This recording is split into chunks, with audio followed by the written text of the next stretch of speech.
The Silk Road was never a single path, but a vast web of trade routes stretching over 4,000 miles, connecting the bustling markets of China to the shores of the Mediterranean.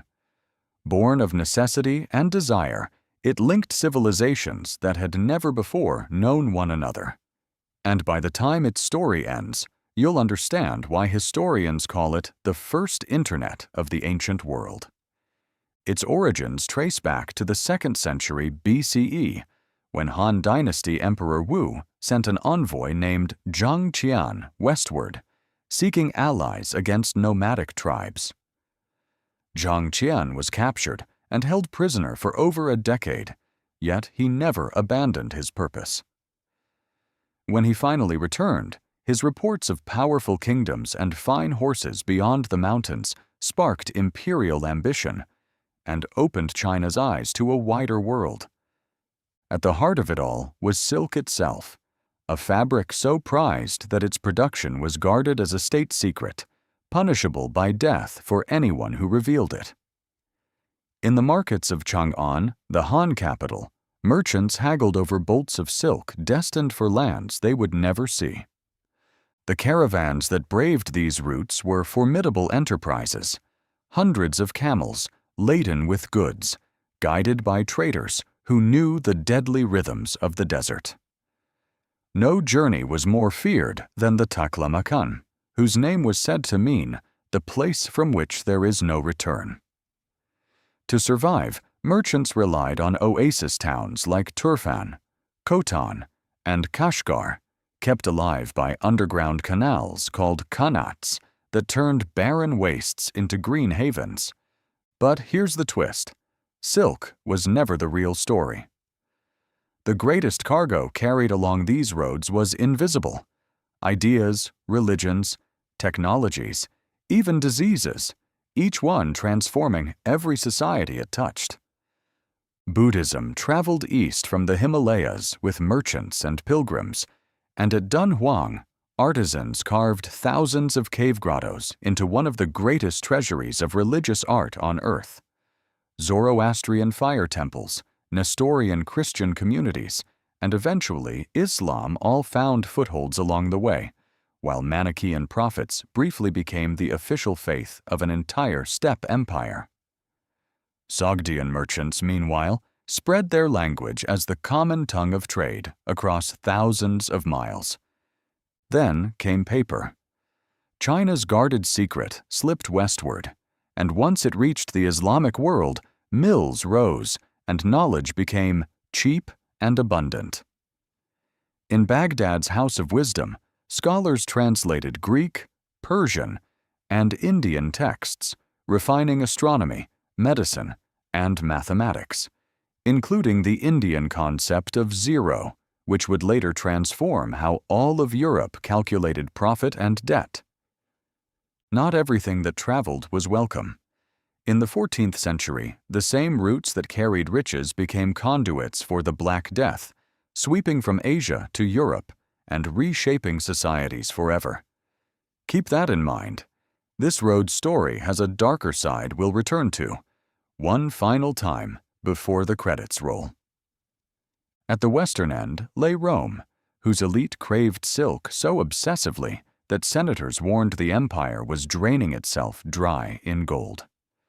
Between the two worlds stood the Parthians and Persians, growing rich simply by taxing every caravan that crossed their land, the ancient world's original toll booth. Cities bloomed wherever the roads crossed. Samarkand became a dazzling metropolis of scholars and merchants, while Merv, the queen of the world, drew astronomers to its observatories and traders to its bazaars. Currency itself bound distant worlds together.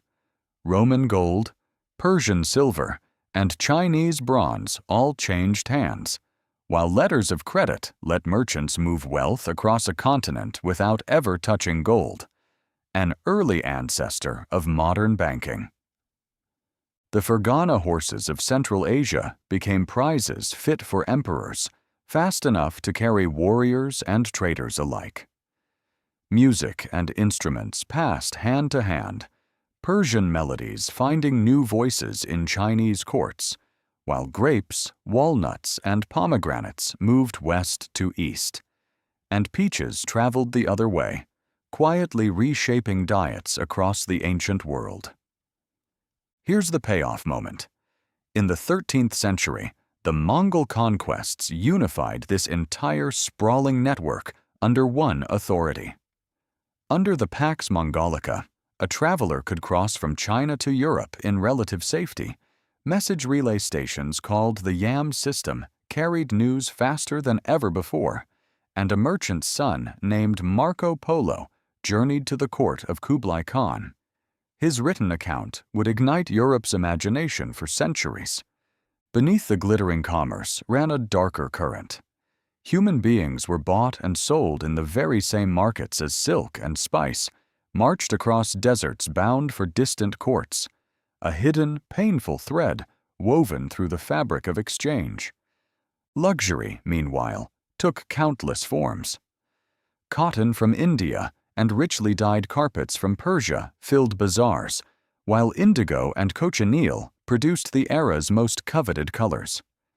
Lapis lazuli from Badakhshan traveled thousands of miles to adorn pharaohs' tombs, and Damascus steel blades, forged with secrets whispered from India, became legendary for strength no other smith could match. Musk, frankincense, and sandalwood scented palaces worth their weight in gold, and every night caravanserais, fortified inns spaced a day's journey apart, gave weary travelers of every faith a place to share a fire and a story. Even silk's own secret eventually escaped. Legend says 2 monks smuggled silkworm eggs westward inside hollow bamboo canes, breaking China's centuries-old monopoly and turning Byzantium into a producer of the very fabric it once could only buy. Behind every camel train walked more than merchants, too.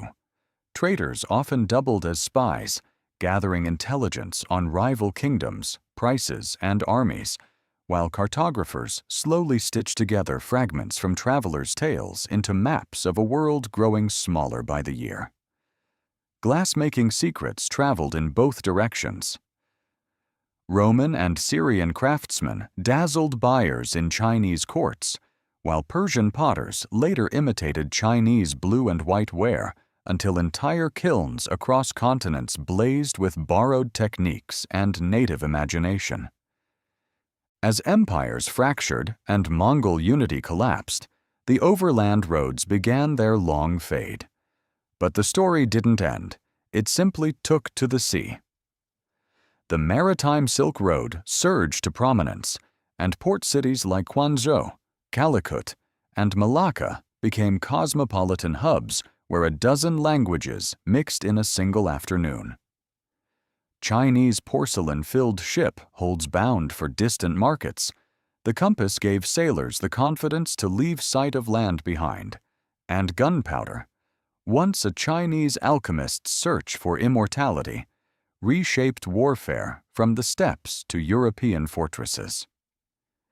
Tea became a ritual wherever it landed, and Yuan China's paper money astonished travelers who could barely explain the concept back home.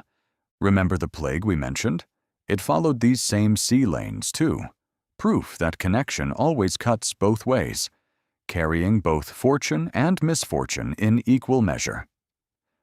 Starved of direct access to these treasures once overland routes grew unstable, European powers launched their own voyages across uncharted oceans, and the age of exploration was born directly from the Silk Road's legacy. Centuries later, 20th-century archaeologists would unearth entire lost cities beneath the desert sands, uncovering frescoes, coins, and manuscripts hidden for 1,000 years. And that's the real payoff. The Silk Road was never just a road. It was humanity's first proof that no civilization ever grew alone. Its legacy still lives in the languages we speak, the food on our tables, the music we hear, and even in the DNA of nations scattered across the globe. Every idea you've ever borrowed, every flavor, every faith that traveled beyond its birthplace. It all began with camels crossing a desert that was never supposed to be crossed.